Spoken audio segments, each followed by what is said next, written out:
This is a precedent for fun to play, because it's before now. I mean, Townstar is arguably, I mean, it's absolutely free to play, but it's not arguably super fun. It's elegant. It has its attraction. It's fun, but this game is actually fun in a way that's annoying to people who don't play it because they don't can't get interested because they don't have everything built up like you do. But it is absolutely free to play, and you can transfer out of the common zone into the uncommon zone, and you can earn, I don't know what kind of ERC 723 token or whatever. You don't have to worry about how confusing that sounds because you'll trade out of it on the same platform. It's absolutely free to play. So if you make an account on the Gala Games, then you can play this for free, and you can start. Well, I wouldn't want to say earn, because you're earning tokens and you don't know what they're gonna be the utility for. You don't really know what. Yeah. Okay. So I guess this is gonna be in a short video, because I mean, I just wanted to make the video because of the fact that it is relatively, it's like the most fun that's inarguably free to play. So what's it called? Absolutely free to play, where you can look, I'm on level 10. You know, one of those kind of things. You have to go out and look for supplies, scraps, some, you know, those are not tokens. That in the end game ecology, they graduate, you know, where you trade out of resources. So okay, I made chicken soup. This is a token. It's a token. I mean, I'm not gonna trade it. You know, it's worth a fraction of a cent, probably. Even if that's not, I shouldn't say. Because if you can perform a function where you can craft something, then it's not worth a fraction of a cent. But you get where I'm going. If you're gonna try to redeem it for something, for your effort and all your work, no. But if you like where the project is going, right? So, I got rewards. These rewards are not, you know what I'm saying? These are not like, I want to cash out today, I want my 27 cents or something. You're not, that's ridiculous. Let me direct your attention to this. Well, I don't know, I mean, this is Gala Games, right? Over here to X. This is a different NFT platform. So let's try, you know, I like how they tie things together and make it work in the sense that you can use the different dApps easily. So here's decentralized applications, you know what I mean? I'm gonna open up. Some of those dApps are launchpad, so they won't be immediately sourced on this application, but they're still connected. They're not gone, you know what I mean? Unless they don't pay for their domain name anymore, which is a risk. That's, you know, a risk of disappointment with any. And so if I use the Wax Chain platform, right, to open up Realm, which is my, you know, my project. It's not really, I don't own it, but I could become a 10% investor, which I can start calling it my own or something. So let's see. I opened up Realm, and then I open up Alcor. And this is, you can do this for any project you like. You have the DEX, which is the decentralized exchange. That's on You know, I found it here, you know, on Cloud Wallet. To open this, I have my game. I call it mine. It's mine, you know. I am Skynet. The Skynet would be interested in this game, you know, playing video games with humans before you go into his conquest of total devastation, world domination, you know. Okay, so back.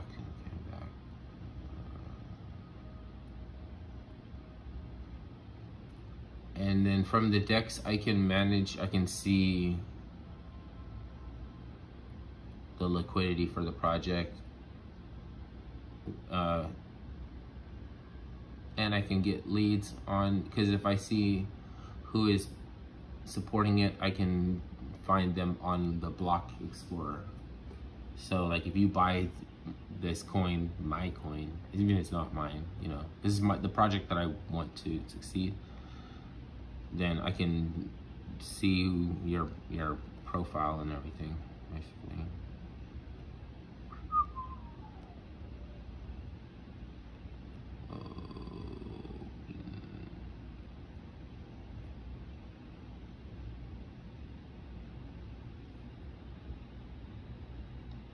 Let's see how my shit's doing.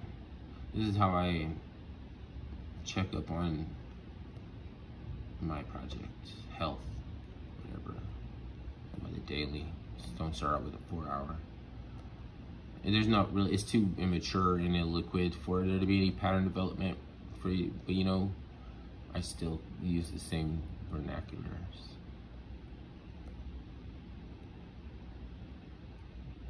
All right, this is the history. So this is the boom of NFT and the hype and everything.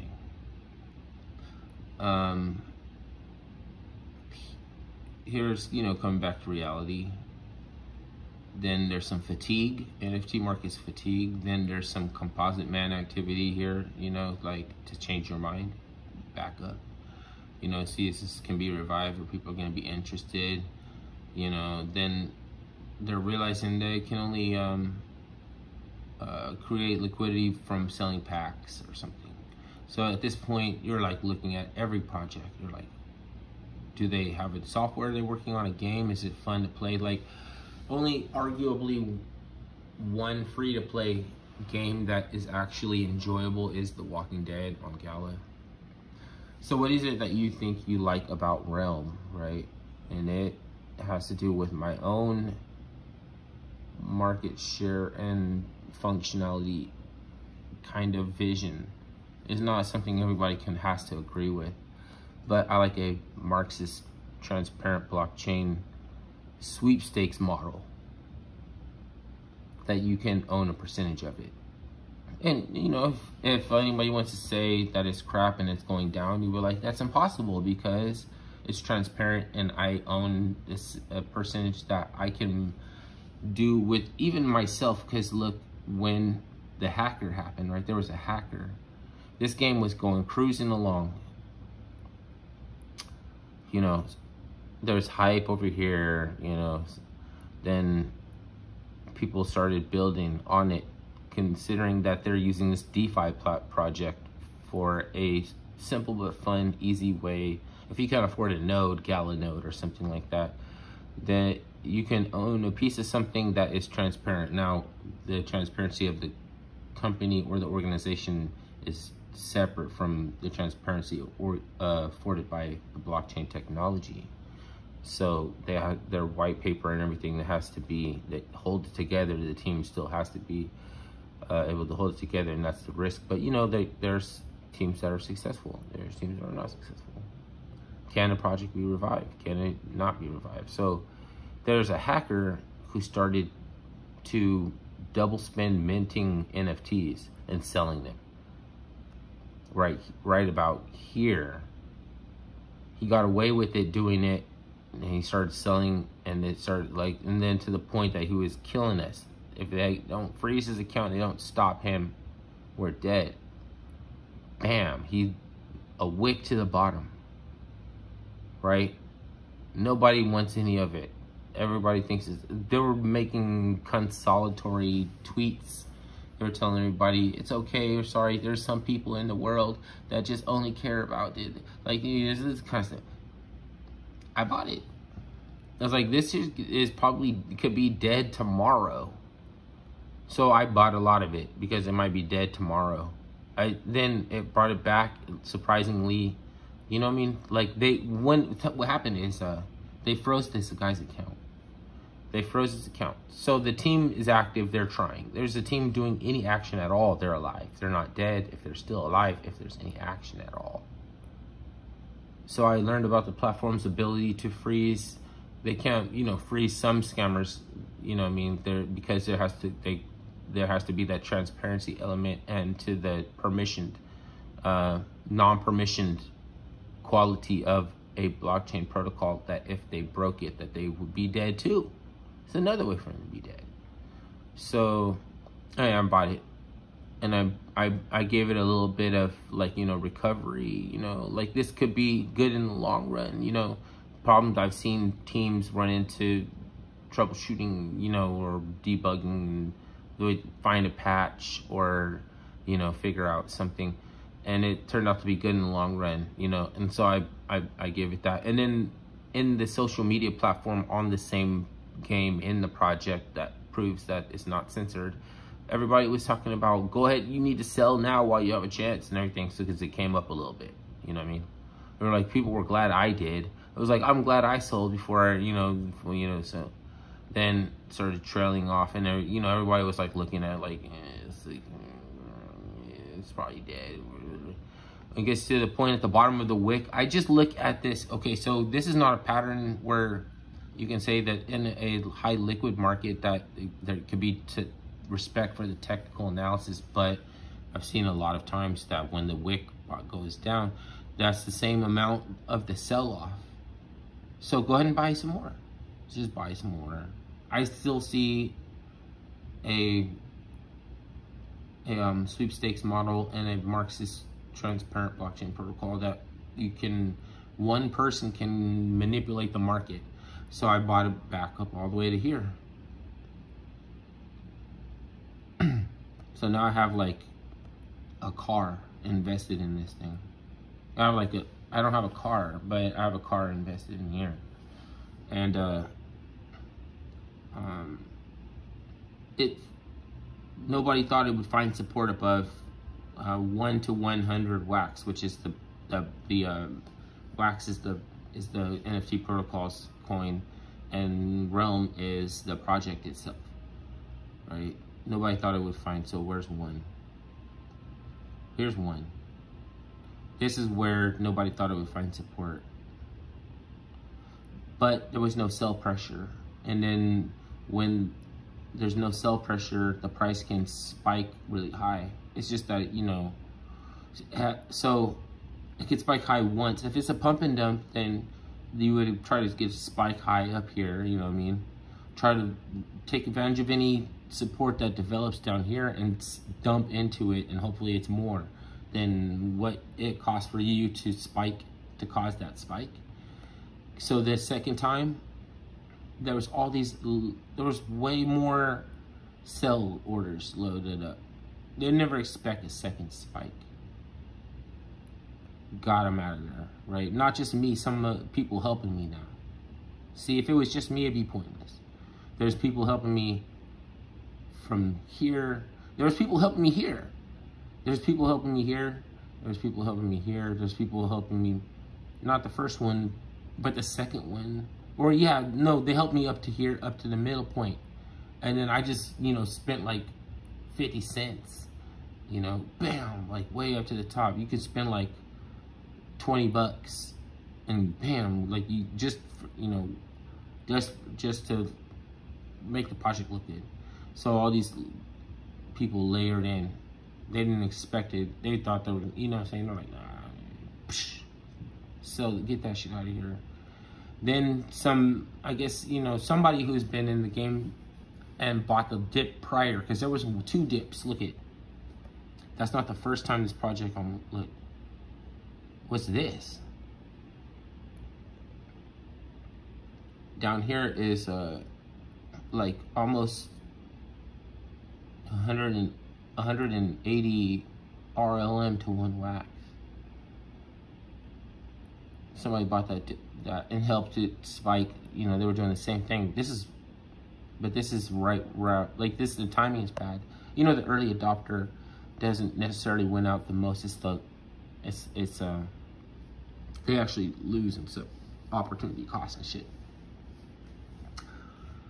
But it's the one who catches it on the tail up when the pattern starts to develop, when it becomes more liquid and starts to look more like a W pattern instead of an M.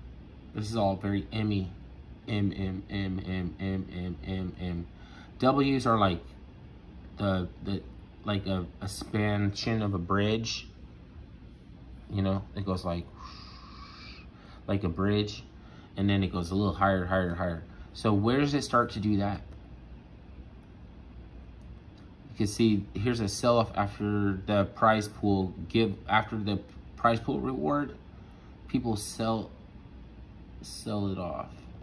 So after the spike, when people thought it was a pump and dump, right?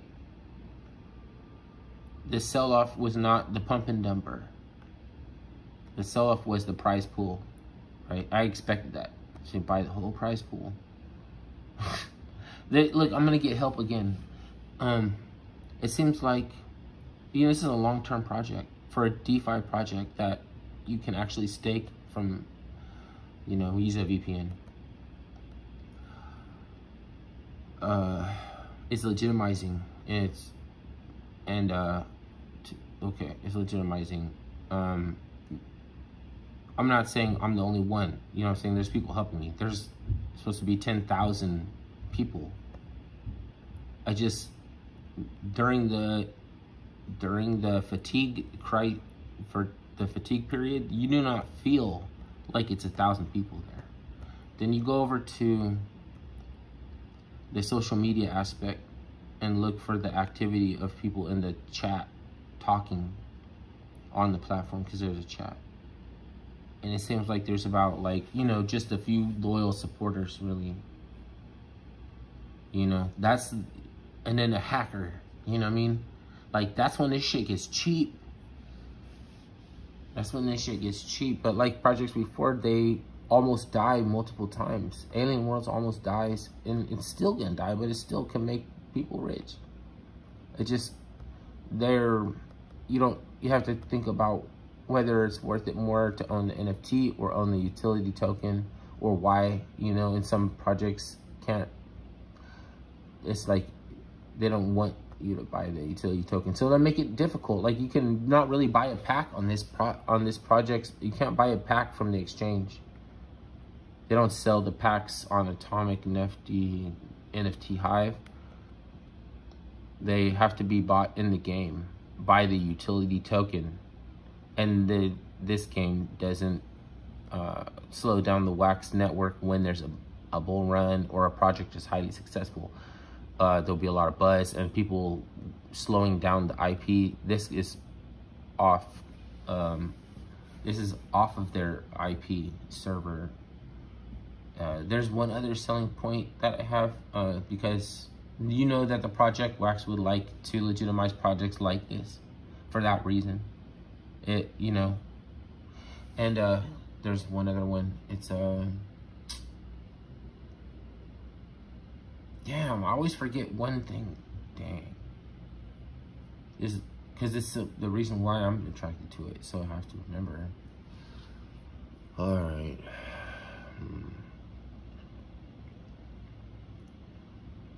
I don't know. I mean, I'll remember, but it'll be after the video. Is the fact that it doesn't slow down the Wax server, and it's the fact that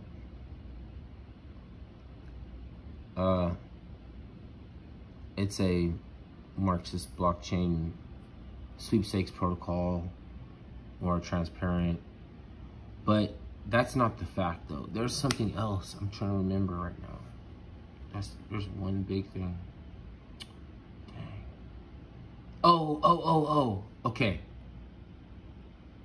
It's resistant to botting. because in order to make the utility token, right, you have to do a mission every day. If it's a multi-account, you're allowed to do 2, but even if you do more, you have to buy the NFTs that power the game.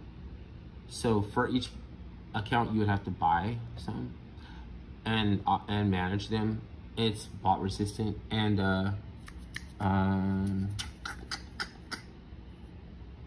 there's an aspect of that too, that you can only buy the packs in the game. So if you're flipping, a lot of projects have to survive a period of the flipping after their NFTs have been dispersed through to the market, you know.